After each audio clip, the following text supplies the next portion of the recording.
এইখানে কোনো বিভক্তির কোনো প্রশ্নই নাই।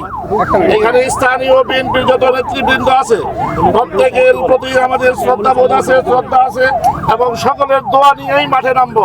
আজকে প্রথম দিন আসলাম, সালাম জানালাম, এখন তাদের কাছ থেকে ইনশাল্লাহ দোয়া নিব, তাদেরকে সাথে নিয়ে মাঠে ময়দানে ইনশাআল্লাহ চষে বেড়াবো এবং ভোটারদের দ্বারে দ্বারে বসবো। আপনাদের সহযোগিতা কামনা করছি। এখানে কেউ যদি স্বতন্ত্র থেকে থাকতে চায় তাকে ওয়েলকাম জানিয়ে আমরা আমাদের কাজ চালিয়ে যাবো ইনশাআল্লাহ। আপনি শেষ পর্যন্ত থাকবেন নাকি? শুরুতেও আছি, মাঝেও আছি, শেষেও থাকবো ইনশাআল্লাহ।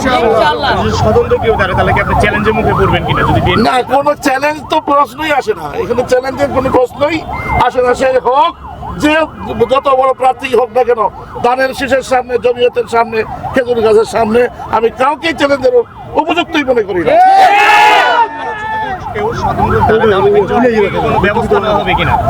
হ্যাঁ, অবশ্যই দল থেকে ব্যবস্থা নেবে, দল তার কাজ করবে, কিন্তু আমরা সাধুবাদ জানাবো তাদেরকে।